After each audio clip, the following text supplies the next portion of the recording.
নমস্কার। প্রতিদিনের মতন আজকে আরেকটি ব্লগ শেয়ার করবো। সকালবেলা ঘুম থেকে উঠে দেখে জানালার কাছে একটু দাঁড়িয়ে থাকি, দাঁড়ায় বাইরের ওয়েদারটা উঠাইতে আমার অনেক ভালো লাগে।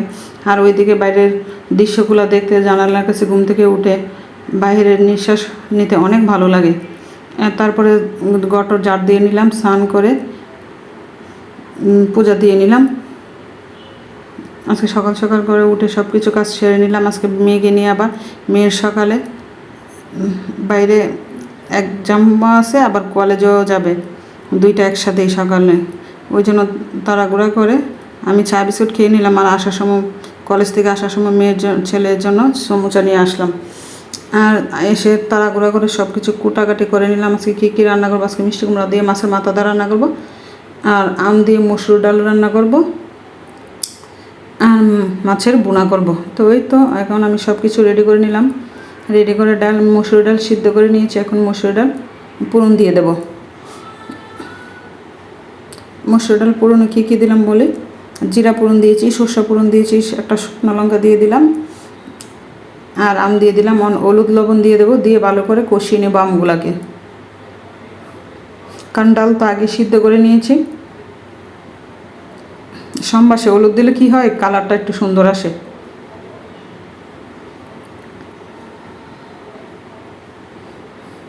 এই তো এখন আমি ভালো করে আমগুলাকে কষিয়ে নেব। নিয়ে সিদ্ধ করে রেখেছিলাম ডাল, এখন আমি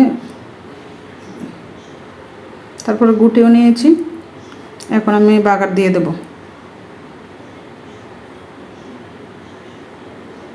আর এই গরমে একটু পাতলা ডাল খেতে অনেক ভালো লাগে, আম ডাল, টক ডাল হলে। এখন দেখবেন আমাদের বাসায় প্রত্যেক দিনই আম ডাল চলবে।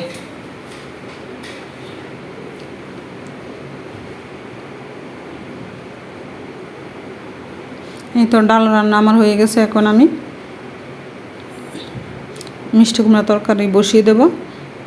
দুই দিকে দুইটা চুলা রাখছি, কিন্তু অনেক গরম লাগতেছে। এই গরমে রান্না টান্না করতে অনেক কষ্ট হয়। তারপর কি করব, রান্না করে তো খেতে হবে। দুই দিকে দুইটা কড়াই বসিয়ে দিলাম, যে যত তাড়াতাড়ি সম্ভব রান্নাঘর থেকে বের হয়ে যাব।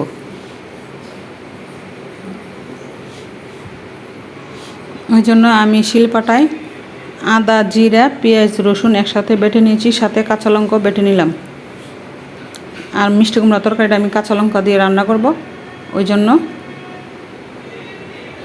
কাঁচা লঙ্কা বেটে নিলাম, একসাথে সব মশলা বেটে নিলাম। আর প্রত্যেক দিনের রান্নার জন্য মাঝে মধ্যে দেখা যায় আমি বেশিরভাগ একটু অল্প করে মশলা শিলপাটায় বেটে নিই। আর বাটা মশলা দিয়ে তরকারি খেতে কিন্তু অনেক টেস্ট। আর বেশি রান্না হলে তো ব্লেন্ডার করে রান্না হলে বেশিরভাগই আমি পাটায় বেটে নিই মশলা। আর এখানে হলুদ আর লবণ দিয়ে দিলাম, দিয়ে ভালো করে মশলাটা কষিয়ে নেব। সাথে কিন্তু একটা শুকনো লঙ্কাও দিয়েছিলাম। শুকনো লঙ্কা দিলে হয় কি, শুকনো লঙ্কার একটা সেন্ট আসে না, এটা আমার কাছে অনেক ভালো লাগে।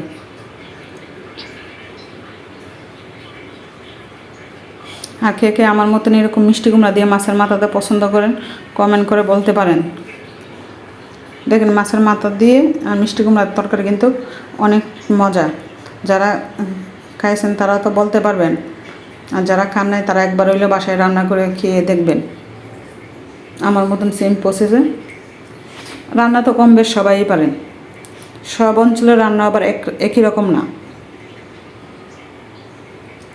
ঠান্ডা গরমে এখন কিন্তু আমার গলা আবার বৈশা গেছে। এই তো অনেক গরম পড়ছে। বেজে রাখা মাথা দিয়ে দিলাম। এখন একটা ঢাকনা দিয়ে ডেকে রাখবো। আর সাথে ধনিয়া পাতা কুচি ছিল, ওইটা নামাইবার আগে দিয়ে দেব। বাসায় অবশ্যই এভাবে রান্না করে খেয়ে দেখবেন, অনেক ভালো লাগবে। গরম ভাতের সাথে কিন্তু খেতে অনেক মজা। আর আপনার আমার মেয়ে অনেক পছন্দ করে। আর ওইদিকে টমেটো দিয়ে আজকে মাছের বোনা করব। পেঁয়াজ দিয়ে দিলাম, আর জিরা বাটা আর পেঁয়াজ বাটা দিয়ে দিলাম, হলুদের গুঁড়ি, মরিচের গুঁড়ি দিয়ে মাছের বোনাটা করব। কিন্তু আমি ওইভাবে মাছের বোনা করতে অনেক পছন্দ করি। আপনার ভাইও খেতে তারা পছন্দ করে। তো ছেলে কী খাবে, ছেলে তো মিষ্টি কুমড়া তরকারি খাবে না, ওই জন্য আবার একটু মাছ বোনা করে নিলাম আর ডাল। ছেলে মাছ বেশি একটা পছন্দ করে না, ওই মাছগুলা চিংড়ি মাছ এগুলো পছন্দ করে একটু।